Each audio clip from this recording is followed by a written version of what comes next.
இக்கணமே அவசியம்.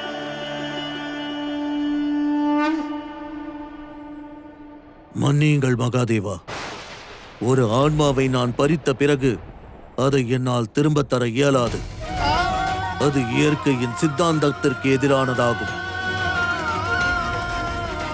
மகாதேவா, நான் அனுதினமும் தங்களை பூஜிப்பவனாவேன். தாங்கள் கண்ணீர் சிந்துவதை என்னால் காண இயலாது. ஆகையால் வேண்டி கேட்கிறேன், என் பாதையை விட்டு விலகுங்கள். இது தங்கள் கடமை என்றறிவேன். எனினும் தங்களிடம் வேண்டிக் கேட்கிறேன்.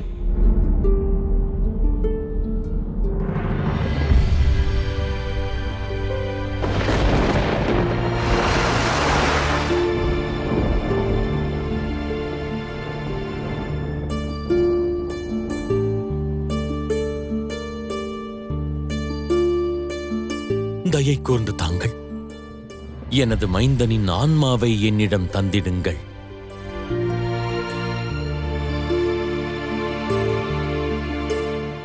என் நிலைமையை புரிந்து கொள்ள முயலுங்கள் மகாதேவா. இந்த பாவத்தை செய்ய என்னை கட்டாயப்படுத்தாதீர்கள். யமதர்மரே, அந்தகாசுரனின் ஆன்மாவை எனக்கு தாங்கள் தரும் வரை நான் இவ்விடத்திலேயே கையேந்தி நின்று தங்களிடம் யாசகம் கோருவேன்.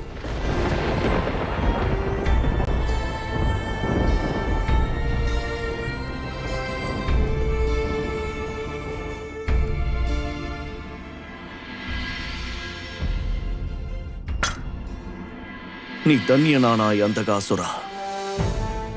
இந்த வையகம் உன் பெயரை நினைவில் கொள்ளலாம், கொள்ளாமலும் போகலாம். ஆனால் ஒன்றை நினைவில் கொள்ளும்.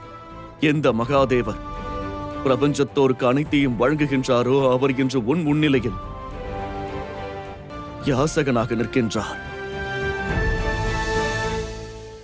மகாதேவா, என்னை தர்ம சங்கடத்திற்குள் ஆழ்த்தாதீர்கள். யாசகம் பெறாது சிவன் தங்கள் பாதையிலிருந்து விலக மாட்டான்.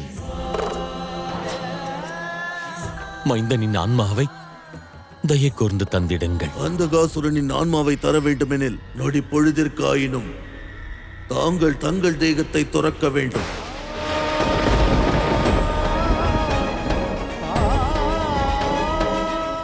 யம தர்மராஜனாக தங்கள் உயிரை பறித்து பக்தனாக அதை மீண்டும் உங்களிடம் தந்து விடுவேன். இவை அனைத்திற்கும் மகாதேவரின் சிரத்தில் நான் என் கரம் வைத்து செய்த பொய் சத்தியம் மட்டுமே காரணம். தங்கள் மீது ஆணையாக கூறுகிறேன் மகாதேவா, நான் கூறிய அனைத்தும் உண்மை மட்டுமே. ஆம் நாராயணா, தாங்கள் செய்த சத்தியத்தின் காரணமாக இந்த சிவன் இக்கணம் தனது ஆன்மாவை தியாகம் செய்தேயாக வேண்டும். இதன் வாயிலாக ஒன்று நிரூபணமானது. எப்பொழுது ஒருவர் மீது பொய் சத்தியம் செய்கிறாரோ அந்த சத்தியம் செய்யப்பட்டவர் நிச்சயம் ஒரு அசம்பாவிதத்தை எதிர்கொள்கிறார். மகாதேவருக்கே இந்த நிலை என்றால் பிரபஞ்சத்தோர் வாழ்வில் இது நிகழாமல் இருக்குமா? கூறுங்கள் மகாதேவா, தங்கள் முடிவுதான் என்ன? ததாஸ்து. இல்லை மகாதேவா, வேண்டாம் தந்தையே, அவ்வாறு செய்யாதீர்கள்.